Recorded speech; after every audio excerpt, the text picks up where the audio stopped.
stop my recording. Okay, so everything's good now. Okay, so this is basic counseling skills. I am assuming that you guys have not had any other techniques class to start. Is that correct? This is y'all's first techniques. Okay, so I'm going to just kind of go over a few things that you probably may or may not know. These are things that I have used my whole time as a counselor. So in my mind, counseling really has just 10 basic counseling skills. These may be a little bit different from the ones that we practice, but the main ones that I say new counselors start out with is reflecting, paraphrasing, summarizing, and these are most of the ones that we're going to go over. Honestly, other than those three, and open-ended questions, you really don't have to do a whole lot of stuff. And I have found that if I take these different skills and I learn them really well, I practice them on everybody I know. I practice them on my husband, I practice them on my family, on my friends, but I don't tell them that I do this. So for instance, my husband and I, we never fight. And people are like, no, there's no way that you guys don't fight. It's true, because I am so used to using these basic skills that when we're together, I will use them with him. So if he's like, I'm really frustrated because you did this, I can say, well, I feel you're really irked with me. What are some things that I could do to make it better? So see, I am reflecting, feeling, and then I'm hitting him back with an open-ended question. And then he will answer me. And we just kind of go from there. So it makes it easier. So just practice this on everybody and it'll become part of who you are. Excuse me. Yeah, go ahead. Which three did you say? I'm sorry. Oh, my favorite ones. Oh, and this is just off the cuff. My favorite one is to reflect, feeling, and paraphrase stuff, and then do open-ended questions. And I don't think you've gotten to open-ended questions yet in this part of the course, but open-ended questions are any type of question that the person cannot respond as yes or no. So normally they're things like, what's making you frustrated? Or how did that happen? Or when was that? If I said, can I help you with that? That would be a yes or no, because it'd be like, yes, you can help. No, you can't. So think about it in your head when you're asking a client a question. Is it always something that they have to expound on? And if they only say yes or no, or I don't know, then that's not an open-ended question. But I'm sure that we'll cover that as we get along. I was just kind of going along in the different modules. Okay, so here we go. Here's our friend paraphrasing. And paraphrasing is basically saying back to the client exactly what they said to you, but kind of in a little bit of a different way. And it's important to be able to do paraphrasing because we're capturing the essence of what they say. We're kind of throwing that back at them, right? And then they feel like, oh, okay, I was really heard by the counselor. It's showing that I'm listening to you actively, because if someone's telling me a story and I think it's kind of boring and I'm not really listening to them and I'm just like, yeah, oh yeah, I hear you, I understand. It doesn't show that I'm really, really listening. So when someone says something like, maybe they're talking about how their mother's always mean to them and she, always, if you ask her to make coffee in the morning, she deliberately won't make coffee just to make you mad. If you said something like, wow, I hear what you're telling me. It must be super frustrating when your mom does all this stuff just to irritate you. And that way the client's like, yes, they heard everything that I was saying to them. They heard it. And they know that you're giving it to them accurately. And if I'm wrong, right, the client will always correct me. So this is one of Dr. Moon's counseling tips for checking in with the client. If you say something to the client and they say, yes, exactly, bam, you know that you're always right. You're like, ah, good, I got it right. It's going well. But if you don't have it right when you paraphrase with them, they will say, not exactly. And then that's when you can say, okay, tell me more about that, because that's an open-ended question. And then you listen again to make sure that you hear everything. So here's an example of a paraphrase, and you guys get to help me act this out. I thought that would be fun. So Victoria, you were on the top of my little thing that I can see. So you're going to get to be Sarah, and I'm going to get to be James. Okay, so here is paraphrasing situation. We got Sarah and we got James. Sarah is a young professional in her mid-20s, and she's struggling with anxiety related to work and to her personal life. she's come to see the counselor because she wants to kind of get some support and figure out some different coping strategies. Okay, so I am James, and I'm going to practice using paraphrase. All right, so here we go. Is this the right one? Hang on. Here we go. Okay, so I'm James and you're Sarah. Sarah, it seems like you're feeling overwhelmed with the responsibilities and demands at work. You mentioned the pressure to meet deadlines and perform well is causing significant stress. Is that accurate? Yes, exactly. I constantly worry about making mistakes and not meeting expectations. It feels like I'm like a never-ending cycle of stress and anxiety. Okay, so I'm hearing you saying that the fear of falling short and the constant pressure to perform are contributing to your anxiety. It sounds like you're caught in a cycle where you're worried about making mistakes, and that's affecting your overall well-being. Is that an accurate reflection of what you're experiencing? Where'd everything go? There we go. Yes, that's exactly it. I can't seem to find a way out of the cycle, and it's affecting my confidence and happiness. Okay, so that's paraphrasing. Like she said how she was feeling, and James, and I know this is very, this is very stilted, and that's what happens when you're first learning something. It's very, very stilted until you start to get it to be a part of who you are. So he commented on the stress, and she said, yes, exactly. Like I was saying before, if you're right, the client will always tell you that you're right. It'll always be like, yes, sir, that's it, or something like that. So I'm always wanting to hear that from the client. And so then James, the wonderful client counselor again, made another paraphrase, and Sarah was happy once again. So that's paraphrasing. So all that he's doing is restating her concerns and her emotions, and that makes her feel valid, and that makes her feel heard. And it also kind of opens it up so they can continue to explore her anxiety, and then they can come up with some more coping strategies. Does that make sense? Does that help you guys out? Yes, I have a question. So we Sure, can include emotions when we paraphrase. Oh, yes. Yes. Okay.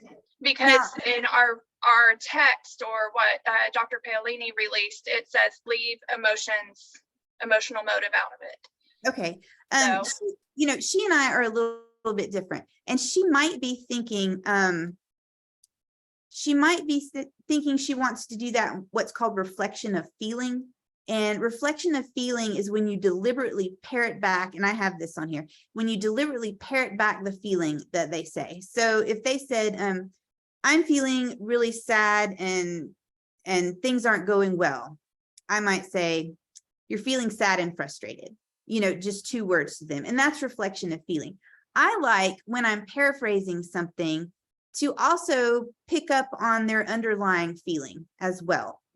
So I just want them to know, I hear that you're feeling frustrated because of this situation. You're having a lot of anxiety with it, and I want to work with you on some coping skills. So I do put it in there, but it's up to you. Like, guys, when you're becoming a counselor, you get to decide how things work for you, or how things are comfortable for you. So yes, I would do it in a paraphrase. If she says no, she's probably thinking, oh, they'll use it in the skill reflection of feeling. Does that make sense? Kind of. Yes, and I really like that, because I feel like we're not bypassing the person's feelings whatsoever. Right. We're validating how they're feeling and not afraid to talk about it. Exactly. Thank you for that. 100%. Yeah. So and as somebody else have a question? Yes, ma'am. I remember that also. And I think, if I'm correct, she said that we can use the feelings in the summarizing. And I know we haven't got to that yet, but I think she said that we could do the feelings in the summarizing. Yes, so, and that's us next, summarizing. Okay. And these are not, there's no hard and fast rules in counseling. You're going to develop your own counseling style as you go along, and you're going to take all these basic skills, and right now you're just studying them, but as you move on in practicum and internship, you're going to figure out what works best for you. And that's what we want as counselors, is just to take little bits of everything and put it together, and that's who we are as a counselor. Okay, so summarizing, this is pretty easy. Summarizing is just, you're taking the main points that are during a discussion, and the key points, and you're kind of like a funnel, like they've said all of this stuff to you, and you just take it down through the funnel and you just kind of make it a little bit more concise. Here's an example of summarizing. And Amanda, if you don't care, I'm going to let you, let's see, hang on, how did I do this? Actually, I'll let you do the next one, because this summarizing that I did was a little bit, this is a little bit different. Okay, so what's happening is the counselor is seeing a whole bunch of people. She's seeing a teenage girl, Sarah, seeing seeing a wife named Sarah, a husband named John, and their child, Emily. And they've been talking about a whole lot of stuff, blah, blah, blah, lots of stuff in counseling. So when I summarize, I always do it when everyone has said a whole bunch of junk and I want to sew it together. I guess I want to make like a little quilt out of it. I want to take all the little pieces and make a little crazy quilt with it. So I would say, hey, during our session today, we've talked about various communication issues in your family. Sarah, you said that you've mentioned that you're feeling unheard and you're not having your needs acknowledged. And when I say that, I'm going to look at Sarah and I want to be sure that she's kind of nodding her head, right? Because if I look over at Sarah and she's just kind of like looking at me and she's kind of like shaking her head, or I don't feel like I'm connecting with her, then I kind of know, maybe I didn't get it, but that's okay. I'm going to keep going.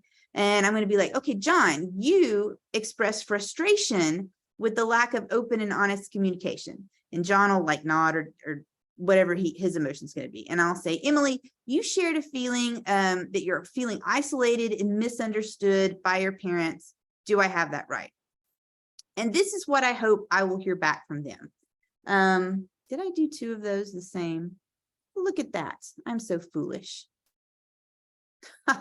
I'm so foolish. Okay, but this is what I'm looking for. I want Sarah to say to me, yes, that is exactly how I feel. I feel like sometimes I get brushed off and no one hears me. And that way I know, bing, good. I got her and I condensed everything that she said down. And then I'm looking at John, and my goal is that John's going to say, absolutely. It feels like we're just going through the motions and not connecting. Okay, so I'm like, bing, I got that as well. And then I'm going to look over at Emily, the teenager, and she's going to say, that is right. I feel like my parents don't understand me and I'm having a hard time expressing myself without getting into arguments. Okay, so summarizing, taking all the junk they gave you, making it little, and then checking in and making sure it's right. That is the main thing I want to see you guys doing with your clients, is making sure that they are letting you know you did it right. Okay, does that make sense? And you'll look at their body language and the way they're holding themselves towards you. Is their body open and they're nodding? Is it kind of like closed off and they're like, then you know you don't have it. So always kind of focus on being able to do that. Okay, so now I made a you try. All right, so Amanda, you and Laura, you guys are going to try to act this out. We're going to do magical theater. Okay, and if it goes terribly, it doesn't matter. We're just going to mess with it. Okay, so let's see. Amanda, you are going to be Michael, the counselor, and Laura, you are going to be Sarah. So this is what's going on. Okay, Sarah, you were having all this stress and anxiety, and you want to manage your symptoms and get some coping strategies. And so Amanda, as the counselor, what you want to do is summarize everything she said. So Laura, what you're going to do is just read this down at the bottom. Like, I've been on a business trip. I'm anxious. I'm nervous about flying, worried about my presentation. So just kind of act out those things that she might say. All right. Well, I have a business trip coming up here. I've never really liked planes, so I'm a little worried about, getting on the plane and flying. And I have to do a presentation when I get there, and I'm not a good public speaker, so I'm very afraid that it's going to just go down terribly and everybody's going to think I'm a bad presenter. And then I have a dog, and I've never left the dog before, and I had to find a new pet sitter that I've never used. And what if something happens to my dog when I'm gone? I'm very worried about that. Okay, so Amanda, how might you summarize that? So I hear that you're really anxious about flying and getting on a plane, and when you get there having to do your presentation, you're also thinking about your dog at home and you're worried about him. And I can see how that can be really Fred, can't think of a word. Be really frustrating at times, and also just really nerve-wracking. Okay, and then Laura, what might you say back to her? That's true. It is. It's so nerve-wracking. And that's it. That's summarization right there. Yay! Summarization theater. You guys were perfect. Nicely done. So, I mean, I know that's like kind of just a quick overview, but yes, you guys nailed it on that one. Okay, so let's see what's next. What do we have next? Okay, probing. I always laugh about this one because I feel like I'm probing, you're like poking somebody, like, I don't know, that it's just in my mind. But probing it's a great skill because you're really trying to get down deeper on a deeper level. You want the client, when you're probing, to start like thinking about more stuff, thinking about how things relate to them, and I want them to do some personal reflection. It's interesting that she's giving you these specific skills because some of these, like probing, are a little bit more advanced, but it's totally fine. You guys will be able to do it. So Sharon, this time you get to help be the counselor. And Jennifer, are you on? Do you mind reading, or do I need to flip to somebody else? Okay. All right, let me check these then. So Victoria, do you mind helping again? Sure. Okay, all right. So here's the situation. We've got Alex, and he is a college student. He's feeling uncertain about his career path, and he is struggling to make decisions about the future.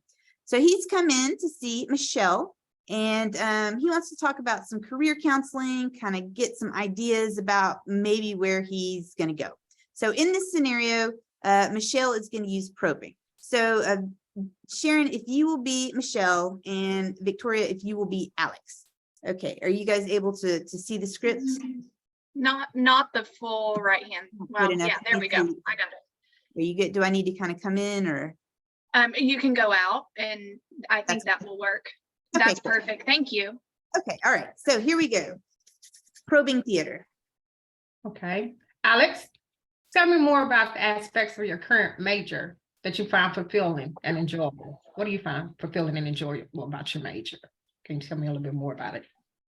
Well, I enjoy the problem solving aspect and working with numbers, but I'm not sure if I want to pursue a career in this field.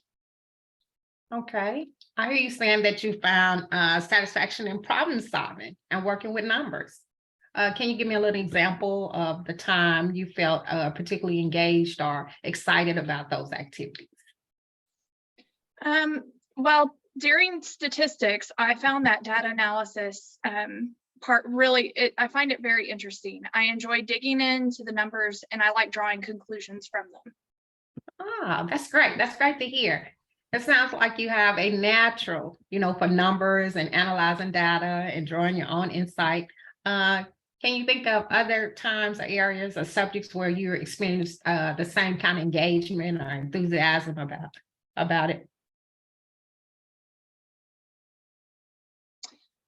Well, with me thinking about it, I think I've always been drawn to psychology. I think the human mind is really fascinating, and I'd love to understand why people behave the way that they do.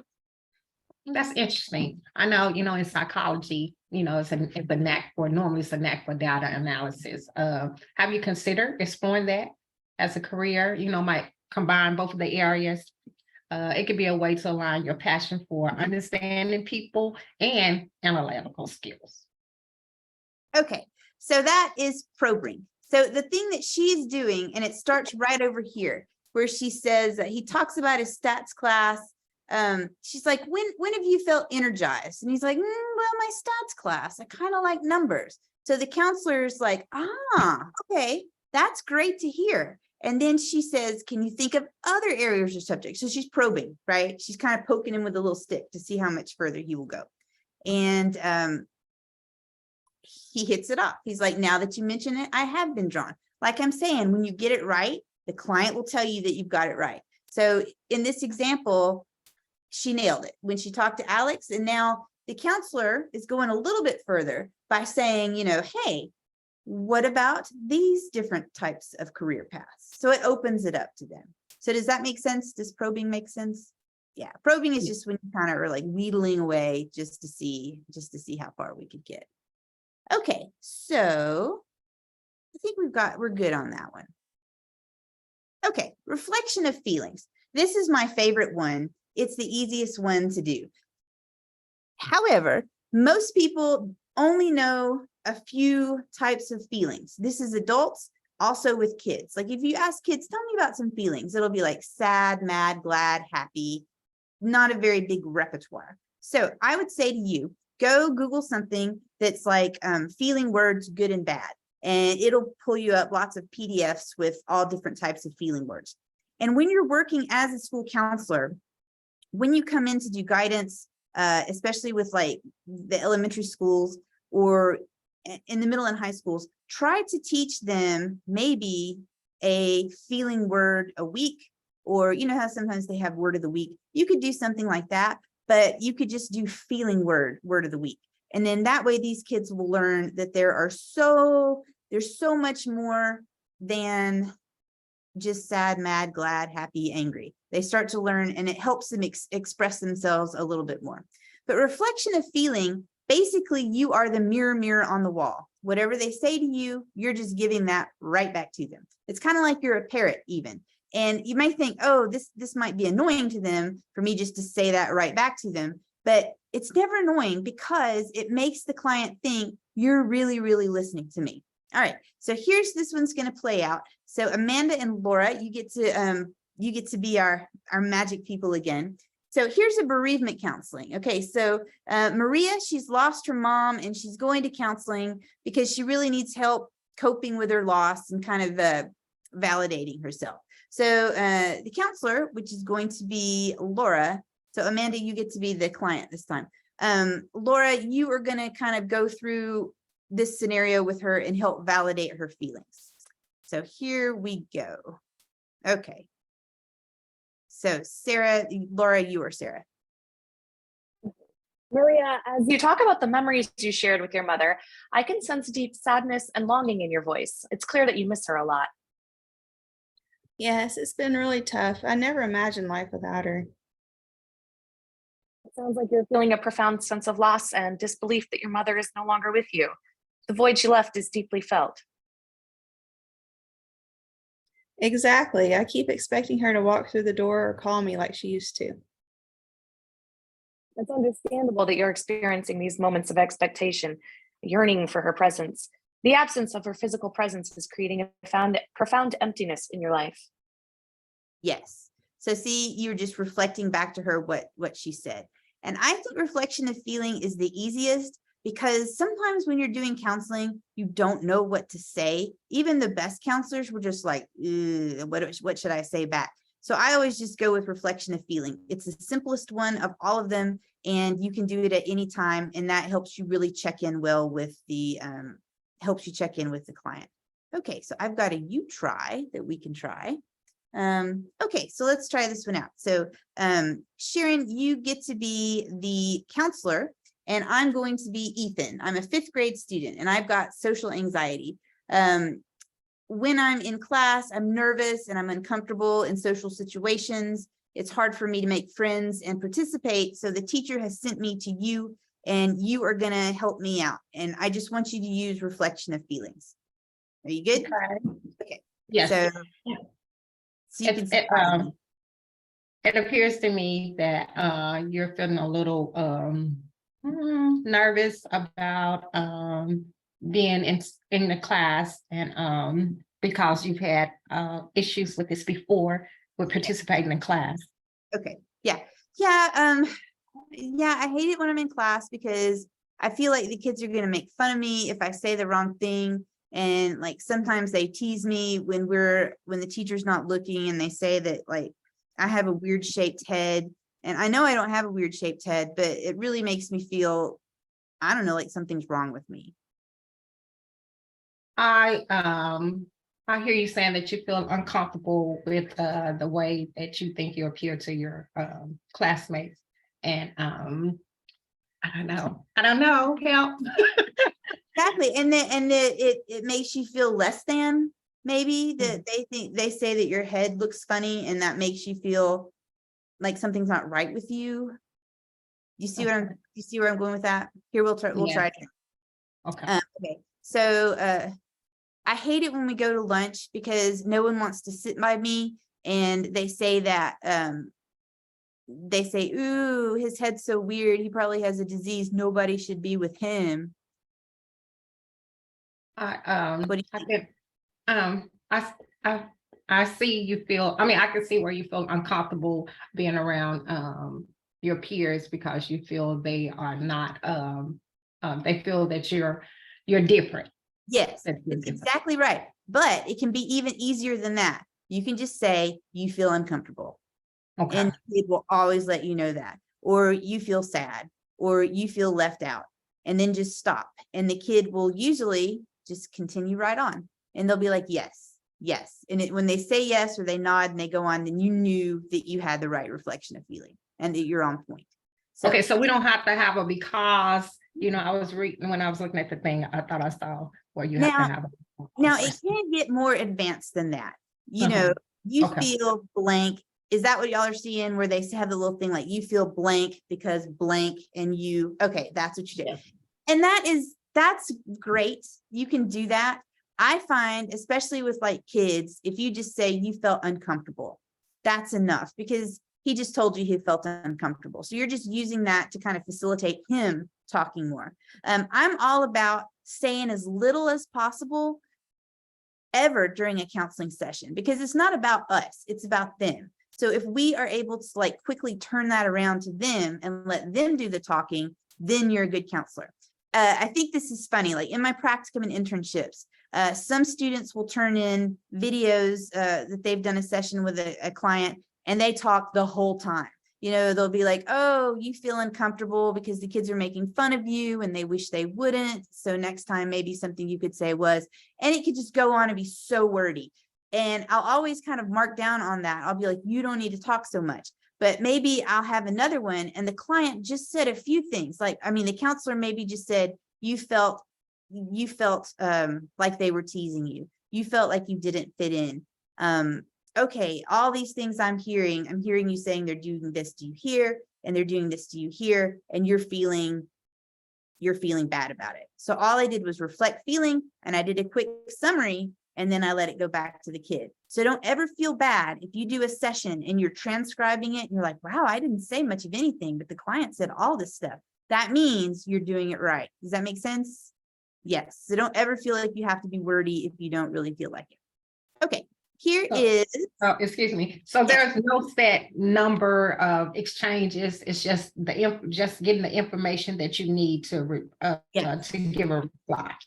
Yes. And if somebody tells you different and they're like, oh, you should be talking all the time when you're doing videos, send me an email because me personally, I would rather the counselor facilitate the client talking. I want that person to spend that time talking, not me, because I don't, my own problems, I go talk about it with my family or friends, or I can see a therapist, stuff like that. This is just for this one kid. So I think the simpler, the better.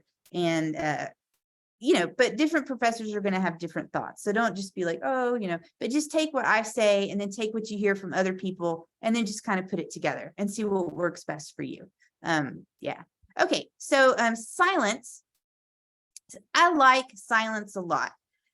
Everybody that starts out when they're new, especially when they are making their very first videos and they know that they're going to be watched, everybody gets nervous about silence.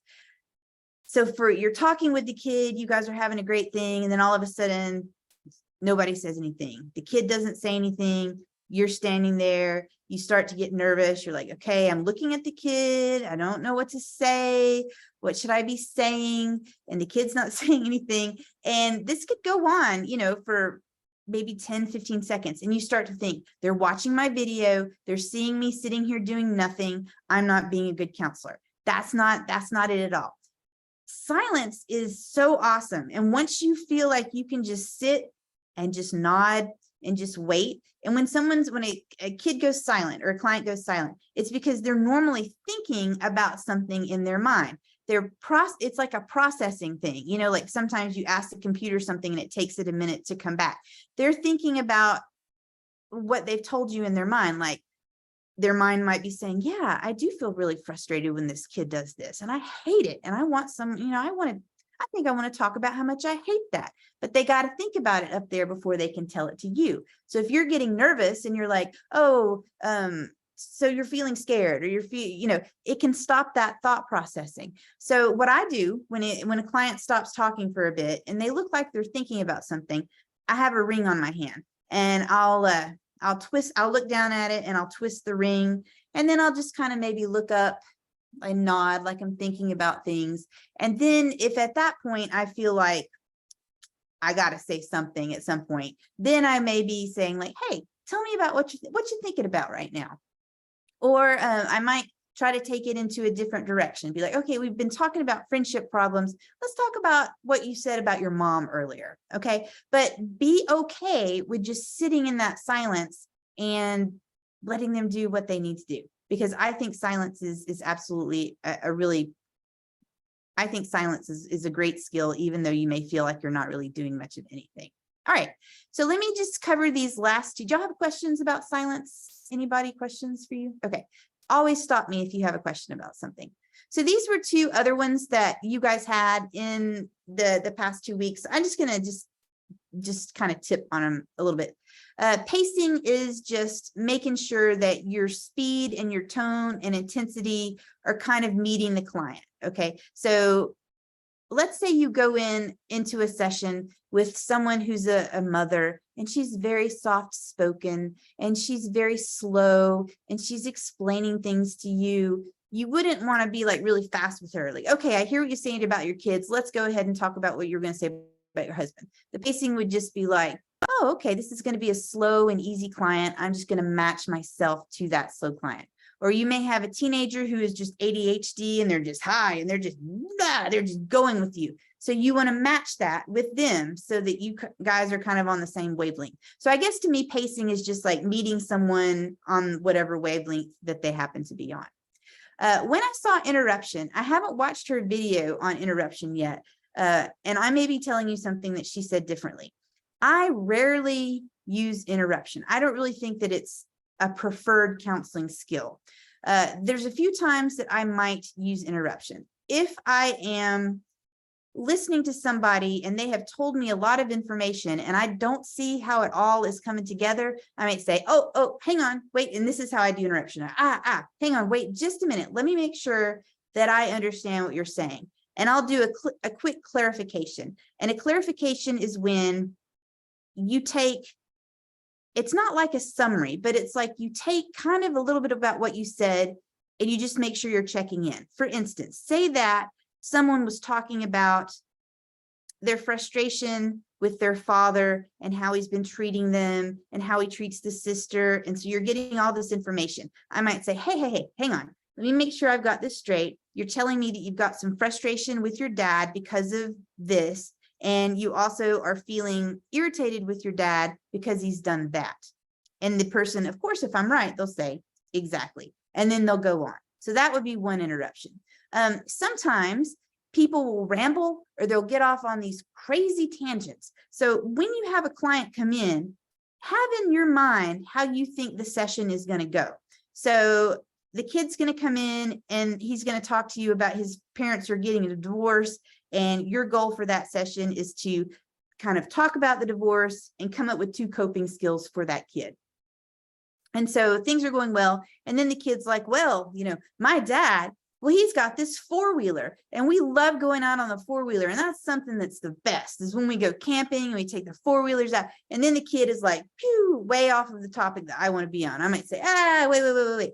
Today we're talking about divorce, and that sounds like a lot of fun, and I'd love to hear about it sometime. But right now, let's go back to working on those skills that we were talking about. Okay, then I might use it. I might interrupt if it's time management. Sometimes as a counselor, you will just realize that people just need to talk, and that's okay. If you're cool with just sitting there and just letting them get the stuff out, especially maybe in the first couple sessions. People kind of get excited in the first few counseling sessions because normally no one just listens to them and focuses on them. So it's a very heady experience, you know, that this adult is giving you time to talk. So, and that's great. That's great for you guys to do that. But you may find that your time is running out. So here's my tip to you. This is one of my down and dirty tips that I might go over next week with everybody. I have a clock on every wall of my office. And the reason I do that is because I never want to be talking to someone, pull my phone up, look at the time, and then put it back. Or be like looking over at my phone or look at my watch. Because, you know, if somebody was doing that with you, you would be like, oh, do I need to hurry up and finish what I was talking about? So I have a clock above everybody's head on every wall. So no matter where that person sits, I can always see that clock. So they're talking. I know I've got 5 minutes left, right? And the way I check it is I'll kind of look down like I'm thinking, and then I'll look up like I'm thinking. I can see that clock and I know what time it is. So they never know that I'm keeping track of the time, but I am. So that way, when I realize, okay, we got 5 minutes left, I'll be like, okay, hang on. We've only got about 5 minutes. So what I want to do real quick is do a summary of what we've talked about, and then maybe set our 2 goals for next week. I would use it then. And then safety concerns. If you were working with kids that you think are kind of volatile, maybe you're working with kids in an adolescent substance abuse treatment room, and 2 of the boys don't like each other, and all of a sudden they're starting to like get in each other's faces about what they have said, then you'd be like, hey, we're stopping now. Let's deal with this. You guys, we're getting out. And you got to deal with a safety concern. That would be another